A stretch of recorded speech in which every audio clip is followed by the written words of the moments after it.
성경 말씀을 같이 읽도록 하겠습니다. 요한복음 4장 23절 말씀입니다. 네, 같이 읽겠습니다. 아버지께 참되게 예배하는 자들은 영과 진리로 예배할 때가 오나니 아버지께서는 자기에게 이렇게 예배하는 자들을 찾으시느니라. 아멘. 우리가 복음에 관한 메시지 세 번째 시간입니다.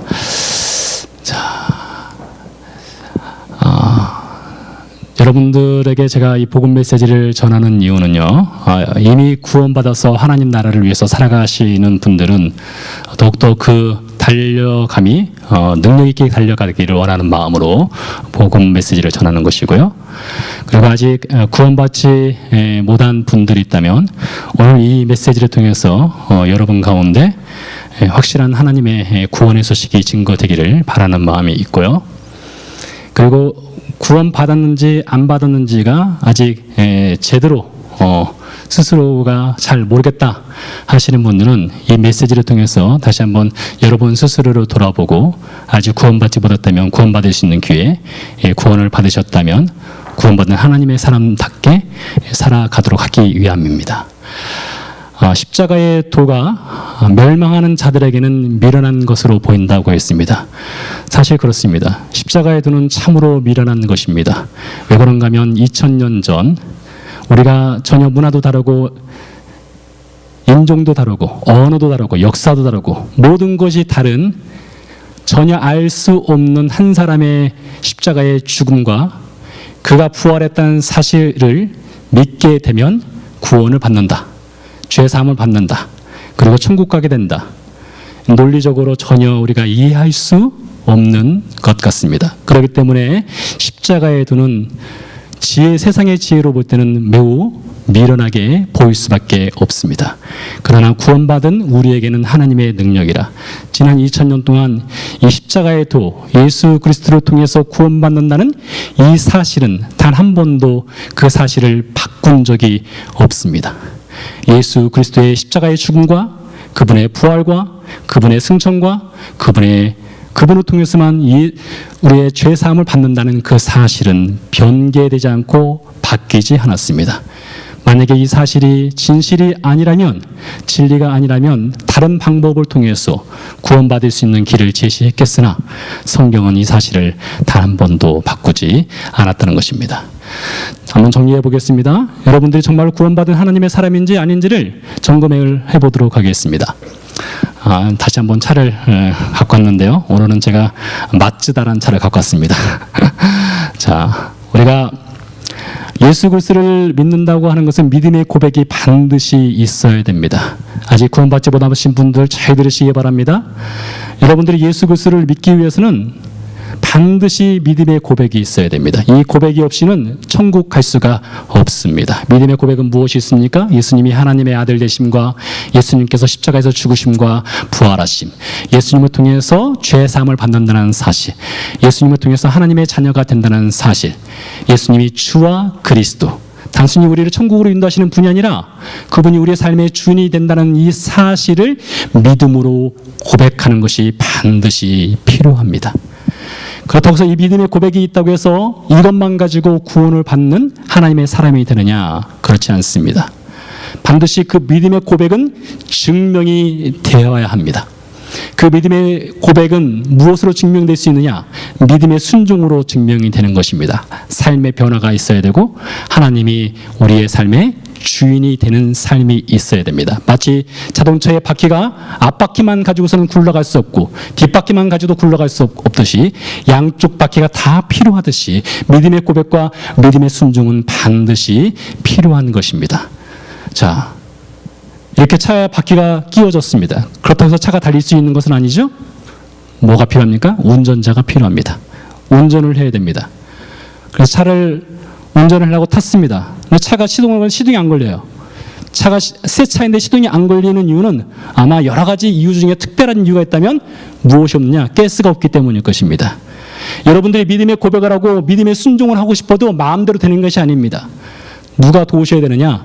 성령님이 반드시 도우셔야 됩니다. 그러니까 여러분들이 믿음의 순종을 하기 위해서, 삶의 변화가 있기 위해서, 무엇인가 삶이 달라지기 위해서는 여러분 스스로, 제 스스로 할 수 있는 것이 제로입니다. 이걸 반드시 기억을 해야 됩니다. 우리 스스로 할 수 있는 것은 아무것도 없습니다. 반드시 성령 하나님께서 우리 안에서 도우셔야 하는 것입니다.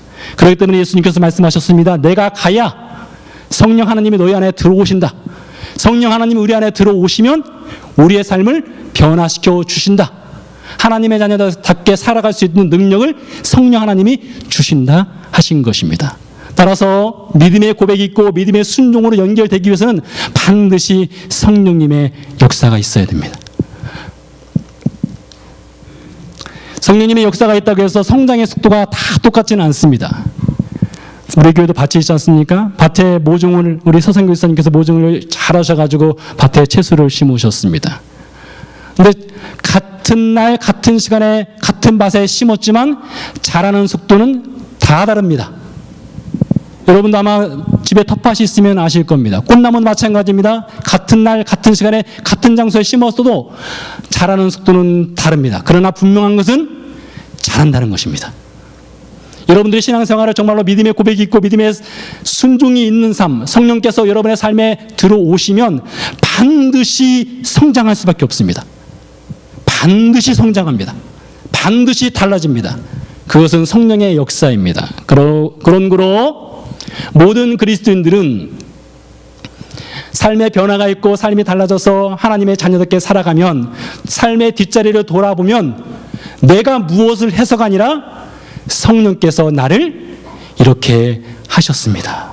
그래서 우리는 그것을 흔히 은혜라고 부르는 것입니다. 주님의 은혜가 없이는 성장할 수도 없고 주님의 은혜가 없이는 결단할 수도 없고 주님의 은혜가 없이는 변화될 수도 없다는 것이죠. 지난 시간에 우리는 니고데모에 대해서 살펴보았습니다. 니고데모는 유대인이죠. 남자입니다. 랍비이자 학자이고 바리새인이고 상류층이면서 부자였습니다. 그러나 그 무엇 하나 부족할 것 없는 니고데모인 것 같지만 그에게도 반드시 예수 그리스도의 복음은 필요했습니다. 그래서 예수님께서 그에게 복음을 전했던 것이죠. 오늘은 사마리아 여자를 보도록 하겠습니다. 요한복음 4장에 나오는 여인입니다. 이 여인은 어떤 여인입니까? 사마리아인입니다. 유대인들로부터 개만도 못하다고 취급받는 사람 이하로 취급받는 사람들이 사마리아 사람입니다. 무명의 여자입니다. 니고데모라는 이름이 있습니다. 그러나 이 여인은 이름조차도 없습니다. 니고데모는 학식 있는 사람이었으나 이 여인은 무식한 여인이었습니다. 니고데모는 바리새인으로서 정치가로서 성공한 사람이었지만 이 여인은 실패한 여인이었습니다. 곧 한두 번 실패한 것이 아니라 여러 차례 걸쳐서 실패한 여인이었습니다. 니고데모는 상류층이었습니다. 그러나 이 여인은 낮은 계층의 여인입니다. 니고데모는 부자였으나 이 여인은 가난한 여인입니다. 부자에게만 하나님의 복음이 필요한 것이 아니라 이처럼 세상으로부터 따돌림 당하고 아무것도 아닌 것처럼 보여지는 이 존재, 이 여인에게도 예수 그리스도의 복음은 필요한 것입니다. 그렇다면 여러분 이 자리에 계신 분들은 어떻습니까? 여러분이 니고데모에 속하든 여러분이 사마리아 여인에게 속하든 누구에게라도 복음은 필요한 것입니다. 지난 9월 28일 날 인도네시아의 한 섬에서 쓰나미가 있었습니다. 강도 지진 7.3의 지진이 있었고 1200명 정도가 죽었습니다. 잠시 그 영상을 보도록 하겠습니다.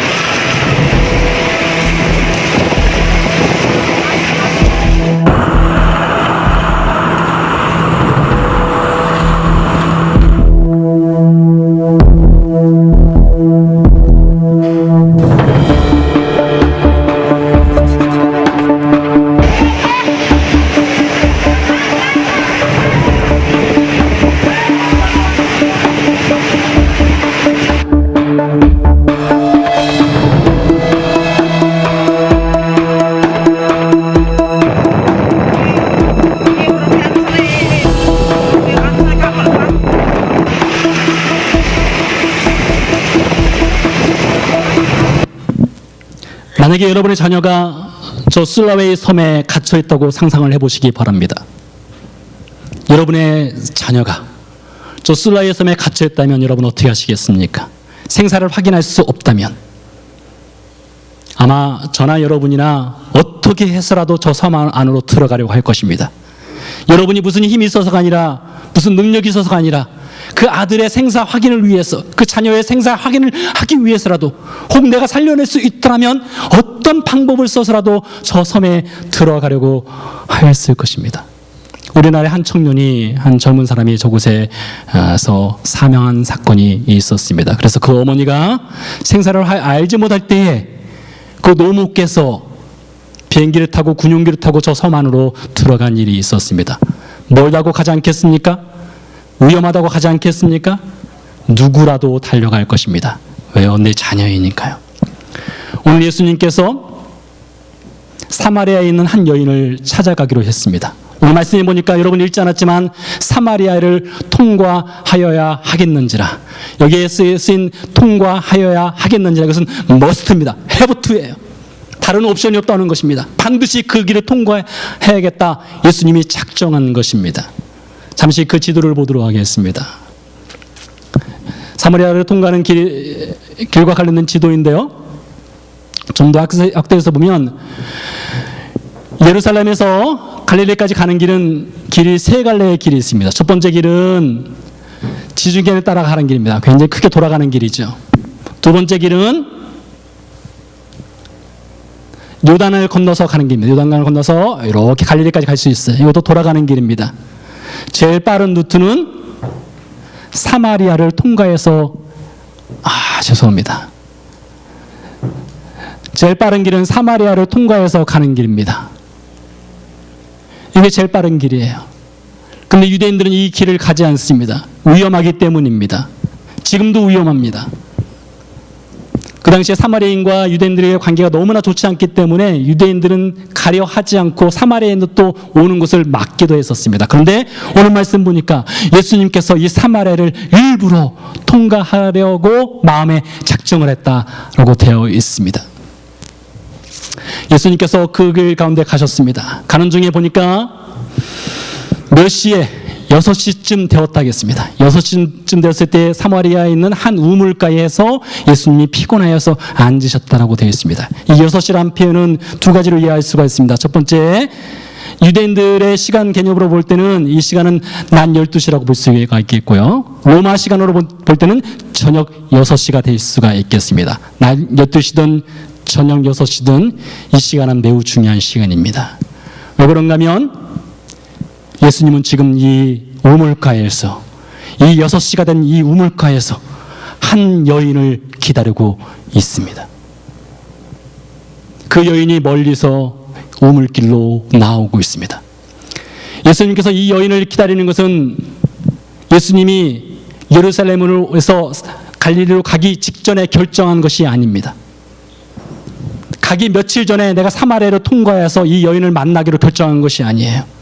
예수님이 이 여인을 만나기로 결정한 것은 창세 이전에, 이 지구가 창조되기 전에, 여러분들이 바라보시는 하늘이 창조되기 전에, 우리가 밟고 있는 이 땅이 창조되기 전에, 여러분이 사람이 만들어지기 전에 하나님께서 이미 창조 이전에 계획을 하신 것입니다. 그 여인을 만날 시간을 만들어 놓으신 거예요.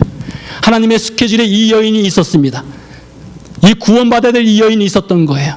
그래서 예수님께서는 하나님의 스케줄에 의해서 그 시간에 낮 12시든 저녁 6시든 그 시간에 그 우물가에서 이 여인을 기다리고 있었던 것입니다. 그 여인이 예수님께 다가오고 있습니다.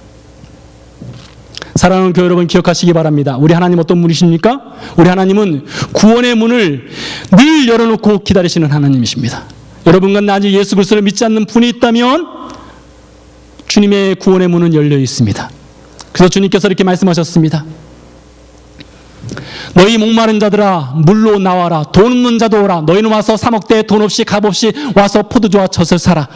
너희는 귀를 기울이고 내게로 와서 들으라. 그러면 너희 영혼이 살리라 했습니다. 주님의 구원의 문은 열려 있습니다. 지금 우리 교회 뒷문이 열려 있는데요, 그와 같이 주님의 구원의 문은 활짝 열려 있는 거예요. 이 여인을 향해서도 구원의 문을 열어놓으셨습니다. 언제부터요? 창조되기 이전부터요. 창세 이전부터 이 여인을 구원하기 위한 계획을 세우시고 그날을 정하시고 그 여인에게 다가가신 것입니다. 이어서 볼까요? 주님께서 말씀하셨습니다. 너희는 여호와를 만날 만한 때에 찾으라. 가까이 계실 때 그를 부르라. 보라, 지금은 은혜 받을 때요, 지금은 구원의 날이로다. 내일이 아닙니다. 내일 모레가 아니에요. 지금이라고 말하고 있습니다. 아주 구원받지 못한 교우 여러분, 기억하시기 바랍니다. 주님께서 지금 이 시간에 여러분에게 말씀하시는 거예요. 여러분 생각해 보시기 바랍니다. 2018년 12월 16일 오전 11시 30분 이경에 오늘 여러분들이 이 말씀을 드리라고 언제 여러분이 생각하고 있었습니까? 저도 몰랐습니다. 저 자신도 오늘 이 시간에 1년 전부터 내가 이때쯤 되면 이 말씀을 전해야지, 구원의 메시지를 전해야지, 이것을 저는 계획을 세운 사람이 아닙니다. 그러나 하나님의 계획은 있었어요. 하나님은 창조 이전부터 여러분을 향해서 이 계획을 해서 만드신 거예요. 이 시간에 정하신 거예요. 이 시간을 변개하지 않으셨어요. 바꾸지 않으셨어요. 왜요? 여러분이 이 말씀을 들어야 하기 때문입니다. 여러분이 이 말씀을 듣고 구원을 받아야 되기 때문이에요. 그래서 하나님께서 이 시간을 준비해 놓으신 거예요. 예수님께서 그 여인에게 다가가서 말씀하셨어요. 물 좀 달라 했습니다. 피곤해지신 예수님께서 여인에게 물을 달라고 했어요. 우물이 있으니까 여인이 물을 떠주면 되겠죠? 그러나 여인이 예수님께 줄 수 있는 물은 목이 다시 마르게 하는 물밖에 줄 수 없어요. 여러분, 물을 마시면 우리는 또 언젠가 다시 물을 마셔야 됩니다. 또 마시고 또 마시게 되는 거예요. 여인이 줄 수 있는 물은 그 물밖에 없어요. 그래서 예수님께서 그 여인에게 그 여인이 줄 수 있는 그 한 모금의 물이 아니라 예수님이 그 여인에게 정말로 줄 수 있는 그 물을 소개해 주었어요. 내가 주는 물을 마시는 자는 영원히 목마르지 아니하나니 내가 주는 물은 그 속에서 영생하도록 솟아나는 샘물이 된다 했어요. 여인은 예수님께 목이 다시 마르게 하는 물을 주지만 예수님께서 그 여인에게 줄 수 있는 물은 영혼을 살리는 물을, 주실 수 있는 물을 준비해 놓으신 거예요. 여인이 말합니다. 주여, 나에게 영생의 물을 주세요라겠어요. 저는 잘 모르겠어요. 이 여인이 정말로 이 말을 잘 이해했는지는 모르겠어요. 늘 그 물을 마셨잖아요. 물을 마시면 또 목마르는 거 알잖아요. 근데 그 여인에게 예수님이 영생의 물, 목마르지 않는 물을 주겠다 했을 때 이 여인이 그것을 과연 이해했을까요? 어쩌면 이 여인은 당신 지금 무슨 얘기하는 거냐? 무슨 영원한 물이 있느냐? 무슨 갈증을 완전히 해소시키는 물이 있느냐? 그런 물이 있으면 한번 줘봐요. 어쩌면 비꼬듯이 냉소적으로 이 여인은 예수님께 말했을 수도 있습니다. 예수님이 그 여인에게 주제를 바꿔서 말씀하셔요. 가서 네 남편을 데려와라. 어쩌면 이야기가 전혀 달라지는 것 같습니다. 가서 네 남편을 데려오라겠어요. 그때 이 여인은 어땠을까요? 이 여인에게는 남편이 없었습니다. 오늘날과는 전혀 상황이 다른 거예요. 오늘날은 남편이 없을 수도 있고 아내가 없을 수도 있습니다. 그러나 2000년 전에 남편이 없다는 것, 이것은 정말로 인생을 힘들게 살 수밖에 없고 소망을 잃고 살 수밖에 없는 나락으로 떨어지는 것이에요. 여인이 말했습니다. 나는 남편이 없습니다. 그 말인즉슨 나는 소망이 없어요. 나는 실패자예요. 나는 내일이 없습니다. 그저 생명이 붙어있기 때문에 나는 살아가는 인생입니다. 주님께서 그 여인에게 말씀했습니다. 너에게 남편 다실 수 있었고 지금 있는 자도 내 남편이 아니니 내 말이 참되도다. 그동안 이 여인에게 5번의 결혼이 있었던 것 같습니다. 결혼할 때마다 이 여인은 무엇인가 소망의 그 지푸라기를 붙잡고 싶었던 것 같아요. 그것은 그러나 끊어졌습니다. 지금 현재 같이 살고 있는 남자조차도 이 여인이 전혀 기댈 수 없는 그런 사람이었어요. 오늘 예수님께서 이 여인에게 영생의 물을 주기 전에 영원한 생명을 주기 전에 이 여인이 정말로 감추고 싶은, 이 여인이 드러내고 싶지 않은 그 여인의 과거를 예수님이 지금 들춰내시는 거예요. 여러분, 복음은 그렇습니다. 복음이란 것은요, 구원이라는 것은요, 단순히 여러분에게 영생이라는 티켓을 주는 것이 아닙니다. 여러분의 죄를 반드시 만져야 되는 거예요. 여러분의 숨기고 싶은 그 죄악의 모습들을 반드시 드러내야 되는 것입니다. 그것이 없이는 복음으로 나갈 수가 없고 예수께로 나갈 수가 없는 것입니다. 그래서 사도행전에 보니까 사도들이 이렇게 외쳤습니다. 너희가 회개하여 각각 예수 그리스도의 이름으로 세례를 받고 죄 사함을 받으라. 그러면 성령이, 하나님께서 너희에게 성령을 선물로 주시리라. 너희가 회개하여.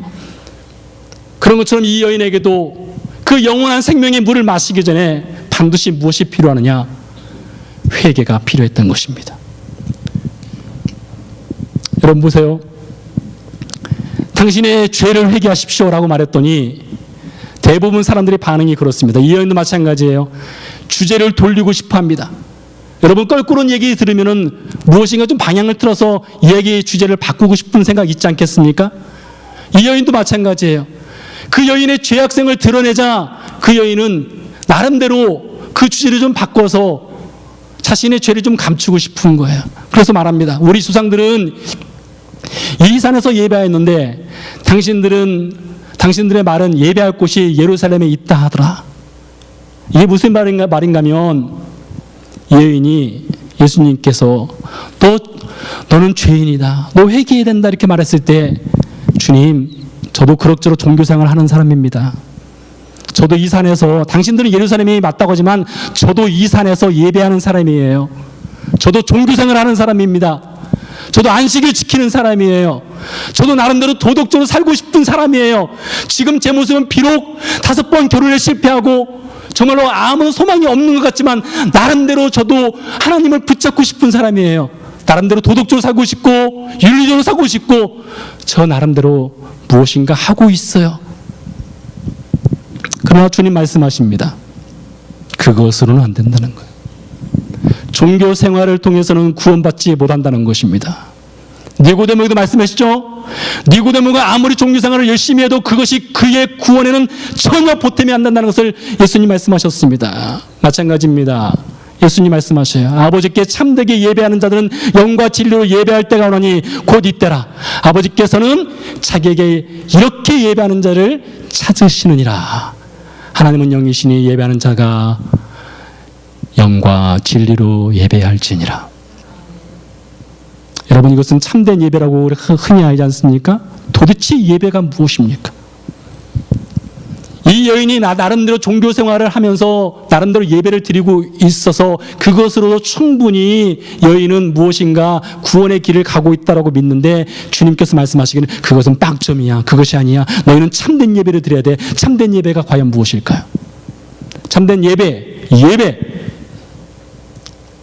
이 예배의 기원은 그 단어를 통해서 보면 무릎을 꿇는 것입니다. 무릎을 꿇는 거예요. 하나님께 무릎을 꿇는 거예요. 여러분, 구원이 무엇이라고요? 예수 그리스도를 나의 구원자로만 모시는 것이 아니라 예수 그리스도를 나의 삶의 주인으로 모시는 것이 구원입니다. 그렇기 때문에 예배라고 하는 것은 하나님께 무릎을 꿇는 거예요. 주님이 나의 삶의 주인이십니다. 이것을 고백하는 것입니다. 예배가 무엇일까요? 예배는 순종을 드러내는 것입니다. 그래서 그 말을 바꿀 수가 있어요. 하나님께서는 이렇게 순종한 자를 찾으시라니, 이렇게 말을 바꿀 수가 있는 거예요. 단순히 주일날 와서 11시 예배 드리고 12시쯤에 끝나서 식사하고 교제하고 가는 것, 단순히 교회 와서 헌금을 드리고 찬양 드리고, 이것이 예배가 아니라는 것이에요. 참된 예배라는 것은 하나님이 나의 삶의 주인이 되고 내가 하나님께 순종하는 삶을 사는 것, 그것이 참된 예배이고 그게 참된 구원이라는 것입니다. 그래서 바울이 이렇게 얘기합니다. 그러므로 형제들아, 내가 하나님의 모든 자비하심으로 너희를 권하노니 너희 몸을 하나님이 기뻐하시는 거룩한 산제물로 드리라. 이것이 너희가 드릴 영적 순종이니라, 영적 예배니라. 이것이 너희가 드릴 하나님께 무릎 꿇는입니다. 바울이 그렇게 얘기하는 것입니다. 그 여인에게 참된 구원의 길을 예수님이 말씀하셨어요. 그리고 말씀하시는 것이 내게 말하는 내가 그라. 즉 나를 통해서만 이 구원의 길로 걸어갈 수 있다고 예수님께서 여인에게 말했습니다.